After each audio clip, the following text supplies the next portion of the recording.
Así que, sí, este es el plan. Quiero decir, el plan está muy a la vista. Esto es lo que los neoconservadores y el complejo industrial gusano quieren hacerle a Venezuela, tal como lo expresó Mike Pompeo, exdirector de la CIA y secretario de Estado. Lo deja bastante claro justo aquí.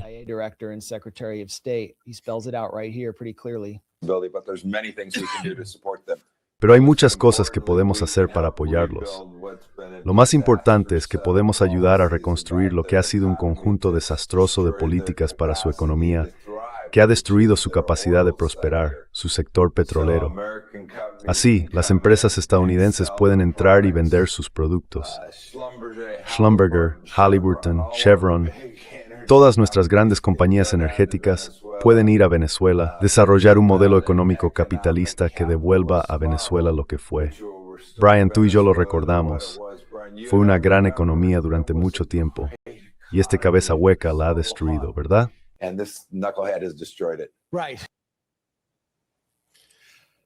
Así que Halliburton. Quiero decir, es increíble. Bien, su argumento es que Venezuela destruyó su propia economía, pero las sanciones que impuso afectan directamente a la economía venezolana y a su principal fuente de ingresos. Eso es lo que Francisco Rodríguez, el economista venezolano que mencionaste, ha demostrado en su trabajo. Si miras los gráficos que publica, en el momento en que Estados Unidos impone esas sanciones paralizantes bajo el gobierno de Trump, es cuando las exportaciones de petróleo venezolanas se desploman, tal y como estaban diseñadas para hacerlo. Así que por un lado, diseñas sanciones que destruyen una economía y luego culpas a Venezuela de haber destruido su propia economía. Y sigues imponiendo esas sanciones que hacen que el crecimiento económico sea imposible, o al menos muy, muy difícil. Y déjame preguntarte, él dice que todos recordamos una época en la que la economía de Venezuela era excelente. Y Sima Design. ¿Cuál breath?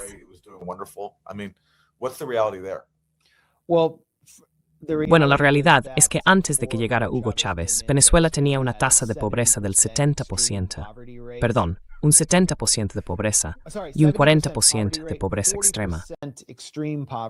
Los buenos viejos tiempos, según Mike Pompeo. A casi el 50% de la población se le negó la posibilidad de votar mediante complejos sistemas de identificación. Estaban a oscuras. Zonas enteras de Caracas ni siquiera aparecían en los mapas. La población vivía en una miseria absoluta. Y en 1989, Carlos Andrés Pérez era presidente, conocido como CAP, básicamente el presidente de Venezuela en ese momento. Esta es la democracia a la que quieren volver. Tenían un acuerdo en una ciudad llamada Punto Fijo, en el que dos partidos imitaban a los partidos europeos o alemanes. Uno era Acción Democrática, el Partido Socialdemócrata inspirado en el SPD de Alemania. El otro era COPEI, el Partido Demócrata Cristiano de centro-derecha, inspirado en la CDU alemana. Simplemente se turnaban el poder cada pocos años en elecciones meramente procedimentales.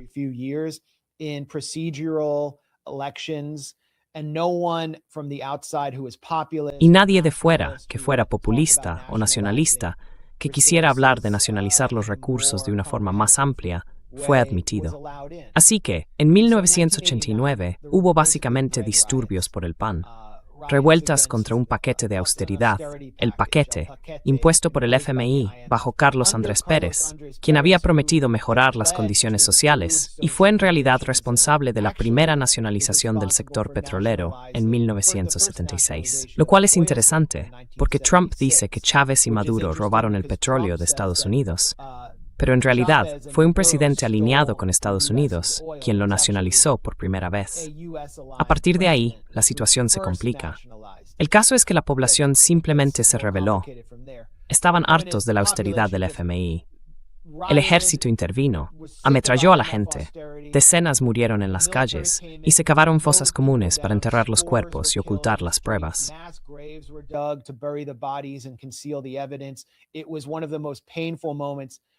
Fue uno de los momentos más dolorosos de la historia de Venezuela. 3 años después, Hugo Chávez encabezó un golpe muy popular junto a otros oficiales militares para intentar derrocar ese régimen neoliberal, el régimen de punto fijo, esencialmente impuesto por el FMI y Estados Unidos. La gente apoyó lo que hizo Chávez, pero fracasó.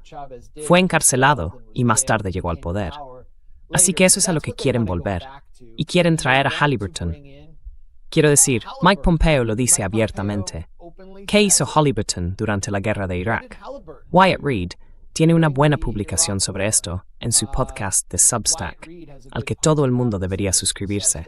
Señala, y quiero decir, todos vivimos aquello, Aaron. Tú lo viviste. Estabas en Democracy Now! En ese momento.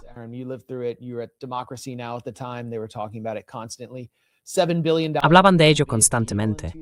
Un contrato sin licitación de $7,000 millones en 2003, en el que Dick Cheney poseía millones en acciones porque había sido el antiguo director ejecutivo de Halliburton.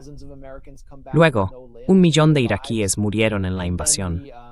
Miles de estadounidenses regresaron sin extremidades o sin vida. Y después, el Pentágono auditó a Halliburton y descubrió que había estafado a los contribuyentes estadounidenses por $1,400 millones. Así que eso es lo que quieren hacer en Venezuela. Y María Corina Machado, la especie de rostro y voz de la política de cambio de régimen en Venezuela, ha prometido vender $1,3 billones en activos venezolanos al mejor postor, básicamente a los compinches de Trump. Quiero decir, lo están haciendo de una forma evidente y no es popular.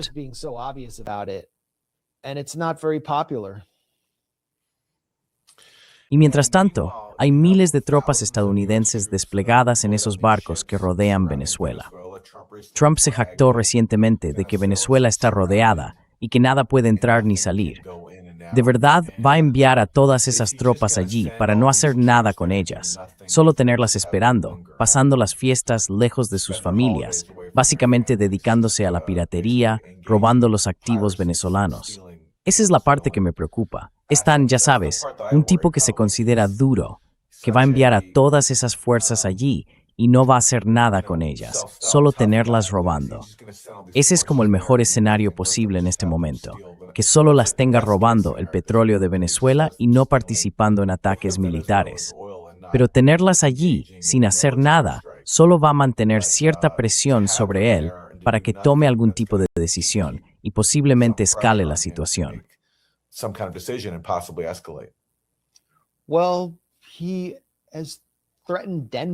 Bueno, también ha amenazado a Dinamarca, ha amenazado a Canadá. Está muy claro que hay una crisis más profunda en juego, que el sistema del capitalismo global no está creciendo y que el imperio occidental necesita saquear más recursos para poder expandirse. Así que han puesto la mira especialmente en el hemisferio occidental, aunque también tiene que ver con la competencia con China, que controla la mayor parte de los minerales de tierras raras y tiene la capacidad de producción para superar a Estados Unidos. Así que hay una sensación de desesperación aquí. No creo que Trump tenga la agudeza mental para saber cuál es el objetivo final o la estrategia definitiva. Cuesta mucho desplegar una fuerza naval de este tamaño. El despliegue del USS Gerald Ford fue, creo, idea de Marco Rubio, para atrapar a Trump en una especie de situación de presión, diciéndole, mira, 10 de los activos navales de Estados Unidos están allí. Hagamos un despliegue adelantado de fuerzas de operaciones especiales, cosa que hicieron esta semana. Sigamos desplegando y desplegando hasta que Trump tenga que decidir si hace algo o si pierde prestigio y parece débil frente a Maduro. Porque no está claro que Trump quiera hacerlo y hay todo tipo de negociaciones en marcha, de las que hablaré en un momento.